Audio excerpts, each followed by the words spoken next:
Hello મિત્રો, તમારું સ્વાગત છે મારી ચેનલ પર। શું તમે જાણો છો કે તમારા દૈનિક ખોરાકમાં કોઈ ખોરાક માત્ર 20 મિનિટમાં જ પચી જાય છે, તો ક્યાંક બીજા ખોરાકને પચવામાં 10 કલાક પણ લાગી શકે છે। અને ખરાબ સમયે ખાવાથી ક્યારેક હેલ્ધી ફૂડ પણ તમારું પાચન બગાડી શકે છે। તો આજે આપણે જાણશું કે કયા ખોરાકને પચવામાં કેટલો સમય લાગે છે અને કયો ખોરાક ક્યારે ખાવો જોઈએ, સવારે, બપોરે કે રાત્રે। તો ચાલો શરૂ કરીએ।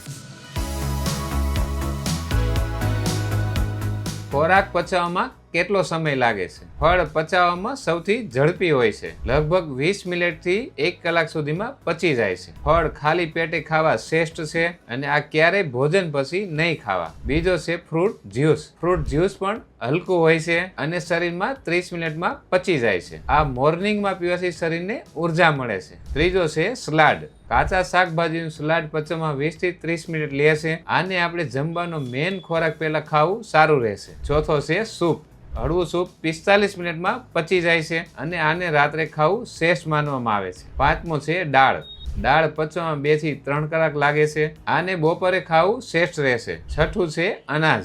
ચોખા, રોટલી, ઘઉં જેવા અનાજ પચવામાં 1 થી 3 કલાક જેવો સમય લે છે। ફણગાવેલા કઠોળ શુદ્ધ પ્રોટીન અંદાજે 2 કલાકમાં પચી જાય છે। આ નાસ્તા માટે સરસ છે। પનીર અને ચીઝ આ વધારે હેવી હોય છે, પચવામાં 6 થી 8 કલાક લાગે છે। રાત્રે આને ખાવું ટાળવું જોઈએ। નવમું છે તળેલો ભોજન। આ ખાવાથી મગજ ઉપર વધારે ભાર પડે છે અને પચવામાં 8 થી 10 કલાક જેટલો સમય લે છે। ખાસ કરીને રાત્રે બિલકુલ ન લેવું જોઈએ। 10મું છે દૂધ અને દૂધની બનાવટો। દૂધ પચવામાં 1 થી 2 કલાક લાગે છે। રાત્રે પીતા પહેલા અજમો અથવા હળદર નાખો તો બેસ્ટ છે। 11મું છે ચા કે કોફી।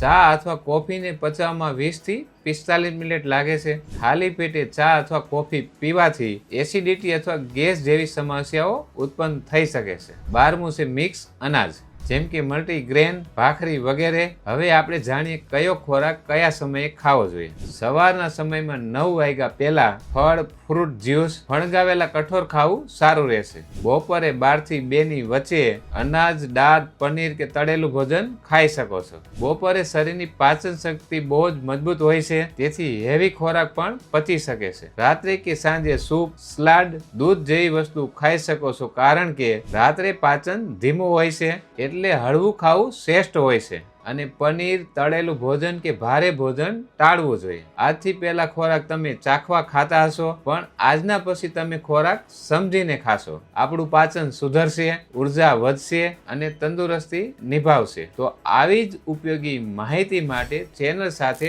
જોડાઈને રહેજો અને લાઈક અને શેર કરવાનું ભૂલતા નહીં।